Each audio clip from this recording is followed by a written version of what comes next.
শুরু হয়ে গেছে নতুন আতঙ্ক। মারা যাচ্ছে পরিবারের সদস্যরা, ধ্বংস হচ্ছে একের পর এক পরিবার। করোনার থেকেও 100 গুণ ভয়ঙ্কর রূপ নিচ্ছে এই সংক্রমণ। নয়া আতঙ্কের খবর শোনালেন বিশেষজ্ঞরা। তবে কি এবার পুরোপুরি বিদায় জানাতে হবে এই খাবারগুলোকে? দর্শক, এই ভিডিও শেষ পর্যন্ত না দেখলে আপনিও পড়তে পারেন এই মহামারীতে, এমনকি ঝুঁকিতে রয়েছে আপনার পরিবার। ভিডিওটি শেষ পর্যন্ত দেখলেই বুঝতে পারবেন কি খেলে এই সংক্রমণ হতে পারে সকলের, বিশেষ করে পরিবারের বাচ্চাদের জন্য খুবই ভয়ঙ্কর ভাবে প্রভাব ফেলবে এই ভাইরাস।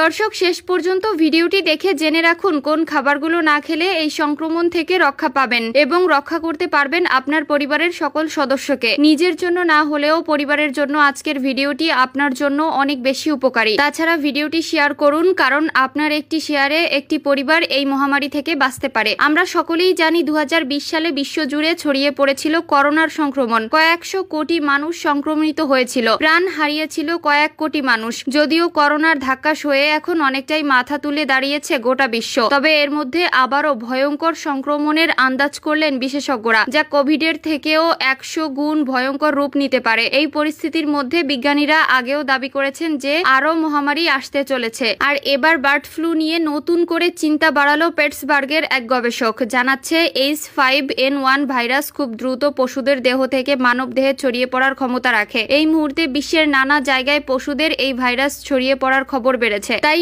এখন থেকে বিষয়টি নিয়ে তৎপর না হলে আগামীতে ভয়ঙ্কর পরিস্থিতি তৈরি হবে। আর যদি এই সংক্রমণ মহামারী রূপ নেয়, তাহলে করোনা সংক্রমণের থেকেও 100 গুণ বেশি ভয়াবহ আকার ধারণ করতে পারে। উল্লেখ্য, করোনা ভাইরাসও এসেছিল পাখি থেকে। বাদুড়ের মধ্যে নাকি বাস করে করোনা ভাইরাস। আর কোনো কারণে সেই ভাইরাস মানুষের দেহে ছড়িয়ে পড়ায় ভয়ঙ্কর পরিস্থিতি তৈরি হয়েছিল গোটা বিশ্বে। প্রায় 2 বছর ধরে বিশ্বের সব দেশে করোনা ভাইরাসের সংক্রমণ ভয়াবহ আকার নিয়েছিল। লক্ষ লক্ষ মানুষের মৃত্যু হয়েছিল এই ভাইরাসের সংক্রমণে। এরপর এক দফায় করোনা সংক্রমণ গোটা বিশ্বে ছড়িয়ে পড়েছে। এখনো সেই মহামারী থেকে পুরোপুরি মুক্ত হওয়া যায়নি, তবে কাটিয়ে ওঠা গেছে সেই পরিস্থিতি। তারপর থেকে বার্ড ফ্লু নিয়ে একটা অজানা আতঙ্ক তৈরি হয়েছে। সম্প্রতি মার্কিন মুলুকে টেক্সাসে বার্ড ফ্লু মহামারী আকার ধারণ নিয়েছে। শত শত পাখির মৃত্যু হয়েছে। এ নিয়ে গবেষকরা যে খবর শুনিয়েছে তার রীতিমতো ঘুম উড়ে যাওয়ার মতো। এক গবেষক জানিয়েছেন, বার্ড ফ্লু এর যদি আরো অভিযোজন বা মিউটেশন হয় এবং অতি সংক্রমক ধারা বজায় থাকে, তবে মৃত্যুর হার বাড়তে পারে। মিউটেশনের পর মানবদেহে সংক্রমণ ভয়ঙ্কর হারে ছড়াতে পারে, সেক্ষেত্রে মৃত্যুও বাড়বে। আর এই প্রেক্ষিতে বিশ্ব স্বাস্থ্য সংস্থার একটি রিপোর্ট